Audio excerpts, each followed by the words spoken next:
নমস্কার বন্ধুরা, শশাঙ্ক দাস ব্লগে আপনাদেরকে সবাইকেই জানাই স্বাগত। আর আশা করি আপনারা সবাই ভালো আছেন, আমিও খুব ভালো আছি। তো এখন আমরা থাম্বনেলটা তো দেখেই বুঝতে পেরেছেন যে কোথায় যাচ্ছি বা কী ব্যাপার। আর আমার ইন্ট্রোটাও দেখেছেন যে আজকে যাচ্ছি কোথায়। আজকে যাচ্ছি আমরা বর্গভীমা মন্দির, যেটি পূর্ব মেদিনীপুর জেলার তমলুকেই অবস্থিত। তো এখন আমাদের ট্রেন ছেড়ে দিয়েছে, তো এখন আমরা ট্রেনে চড়ে যাচ্ছি। এখন প্রায় 1.5 ঘন্টা বসে ট্রেনের পরে আমরা পৌঁছে গেলাম তমলুক স্টেশনে। আর তমলুক স্টেশনে পৌঁছেই আমরা ওই বাইরে বেরিয়ে আপনারা পেয়ে যাবেন সামনে টোটো অটো সব পেয়ে যাবেন। আপনাদের কাছে টোটো অটোগুলো 15 টাকা বা 20 টাকা করে নিবে।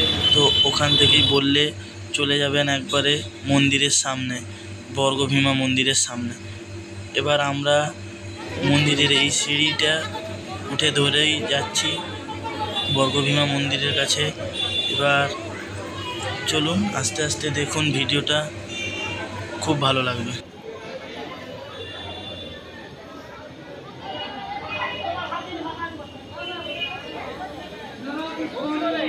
এখন পুষ্পাঞ্জলি হচ্ছে, দেখতেই পাচ্ছেন ওখানে পুরোহিত মন্ত্র পড়ছেন। এটা হচ্ছে মা বর্গভীমার মন্দিরের সামনে যেটা বলি দেওয়া হয়, ওই যেটা খাড়া বা কিছু বলে ওইটাই দেখুন। তো আমরাও পুষ্পাঞ্জলি যখন দেওয়া হচ্ছে, আমরাও গিয়ে পুষ্পাঞ্জলি দিলাম।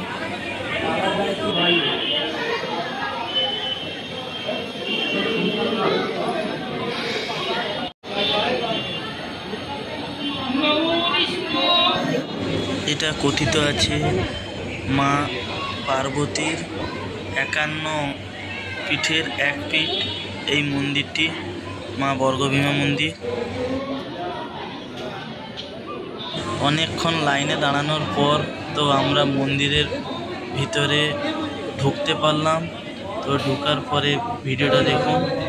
এই যে মা বসে আছেন ওখানে, অনেকটাই দূরে, আমাদের থেকে অনেকটাই দূরে উনি বসে আছেন। তো দেখুন আস্তে আস্তে সব ভিডিওগুলো দেখুন। এবার আপনাদেরকে দেখাবো তমলুকের বিখ্যাত সেই রাজবাড়ি। এটি হলো সেই রাজবাড়ি যেখানে রাজতন্ত্র চলতো, এটিই সেই রাজবাড়ি। দেখুন কত উঁচু উঁচু ইঁট দিয়ে, আগেকার দিনের ইঁট দিয়ে, সেই আগেকার দিনের ইঁট দিয়ে বানানো সেই রাজবাড়ি।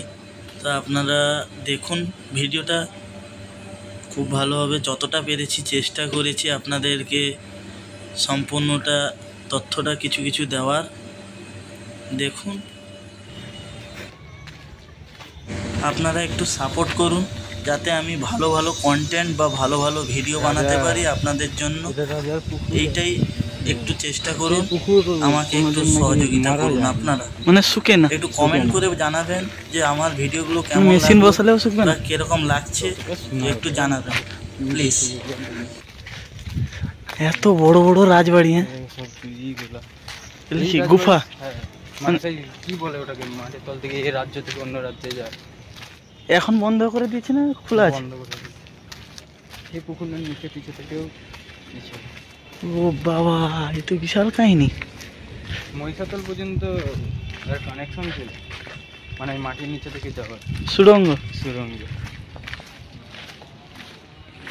এখানে রাজা ফাজা বাস করতে, হ্যাঁ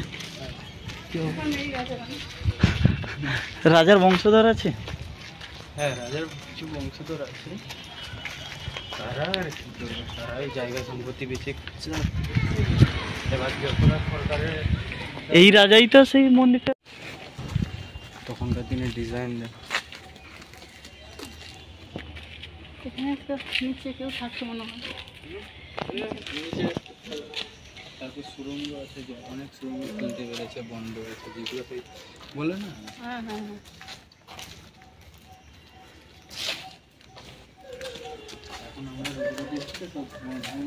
হ্যাঁ, হ্যাঁ সেটা ঠিক।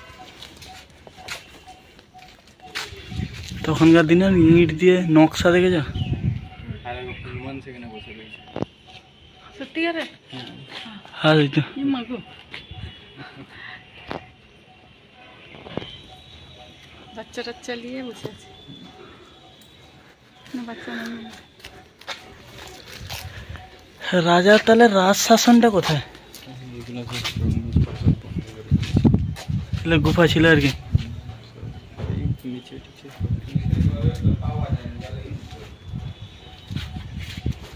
আসল মন্দির একটু দর্শন দিয়ে যান। গোপাল এই মন্দিরটি হচ্ছে রাজবাড়ির গোপাল মন্দির। দেখুন, এটি সেই রাজবাড়ির গোপাল মন্দির। লেভেলের করো।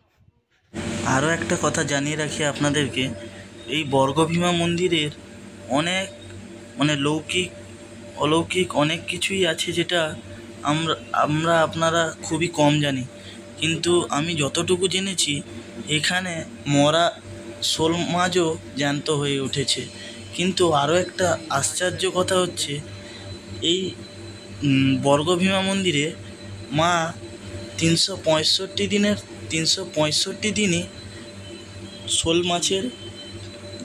শোল মাছের ভোগ হয়, যেটা আর কি মন্দিরে। এবার মা ওই ভোগ খান, যেটা ওনাদের। তো একটি কথা যেটা আপনাদেরকে জানানো হয়নি, আপনারা যদি বর্গভীমা মন্দিরে দুপুরের ভোগ প্রসাদ খেতে চান, তো সে জায়গায় আপনাকে একটি কুপনের, যেটা আমরা কেটেছিলাম 110 টাকার যেটা কুপন কেটেছিলাম, সেই কুপনে যিনার নাম্বার দেওয়া আছে, মানে মন্দিরের মন্দিরের যিনি রক্ষক আছেন, তিনার নাম্বার দেওয়া আছে। ওই টিকিটটা আমি ভিডিও স্ক্রিনেই আমি দেখিয়ে দিব, দেখুন। সেই রকমই বলতে পারো, মানে এই গুফা টুফা ছিল এখানে। এখানে আপনারা কিভাবে যাবেন সেটাও আপনাদেরকে আমি স্ক্রিনে দেখিয়ে দিচ্ছি। আমরা যেহেতু ট্রেনে এসেছিলাম, তো আপনারাও যদি ট্রেনে আসতে চান, তো আমরা কন্টাই থেকে ট্রেন ধরেছিলাম, 7:35-এর ট্রেন ধরেছিলাম। তখনকার ওখানে পৌঁছেছিলাম 8:41-এ। আর আসারও ট্রেন রয়েছে। এবার আপনারা যদি হাওড়া থেকেও আসতে পারেন ট্রেন ধরে, তো আমরা ওই স্ক্রিনে দিয়ে দিচ্ছি, ছবিটা আপনারা দেখে নেবেন। হাইট ছোট বড় যেখানে যেরকম মানে এটা ওখানকারই একটা মন্দির, মানে যেখানে কেদারনাথে আপনাদের যেরকম দেখবেন দেখতে। বিভিন্ন জায়গায় বিভিন্ন শিবের যে কুঁজ হয় বা লিঙ্গ যেটি হয়, শিবলিঙ্গ, ওটা কোন জায়গায় কিভাবে কোন আকারে আছে, ওই মূর্তিগুলো সব আকারে। 500 বছরের অধিক সুখ আছে বুদ্ধ যে বকুল বৃক্ষ, যেটার বয়স বিগত 500 বছর, আপনারা দেখতে। এগুলো অনেক সকালে পড়ে গেছে তো।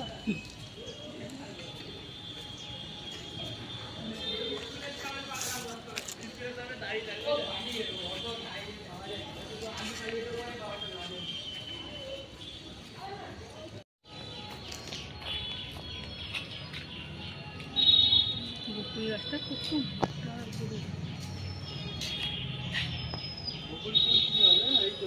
এগুলা মালা হয় তো, সুন্দর সুন্দর মালা গাঁথা হয়, ভালো লাগে দেখতে। টাটকা নেই,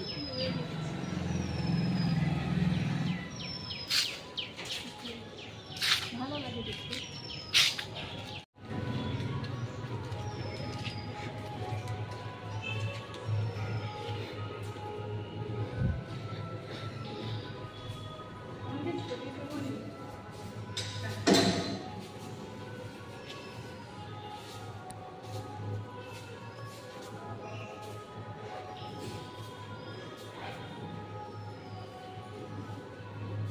সেইখানে না মন্দিরটা?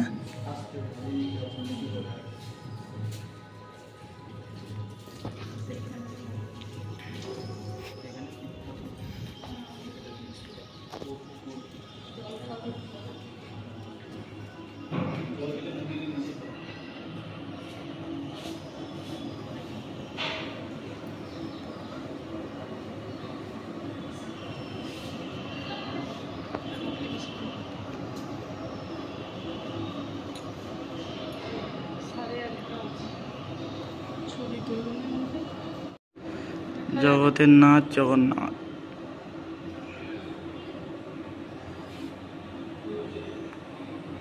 জগন্নাথ।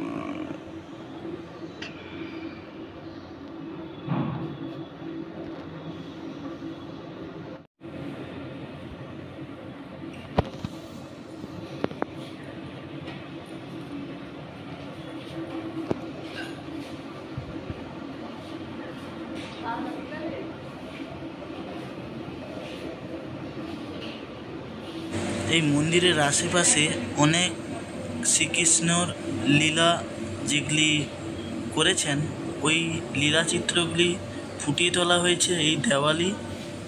ঠিক আছে, তো আপনারা দেখুন।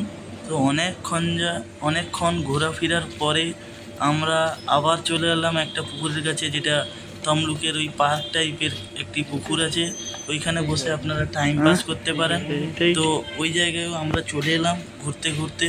তমলুকে এলে অনেক কিছুই দেখতে পাবেন, অনেক ঘোরার জায়গাও আছে, অনেক স্পট আছে, আপনারা আসুন, এটাই বলবো। আর আমার এই ভিডিওটা দেখে যদি আপনারা একটু হলেও উপকৃত হন, তাহলে আমার এই ভিডিওটা লাইক করবেন, সাবস্ক্রাইব করবেন, কমেন্ট করবেন, কেমন হয়েছে, খারাপ ভালো যেটাই হয়ে থাক না কেন কমেন্ট অবশ্যই করবেন। দেখা হচ্ছে আবার একটা ভিডিও, আবার একটা নতুন কোনো জায়গা নিয়ে। ততক্ষণের জন্য আপনাদেরকে সবাইকে ধন্যবাদ।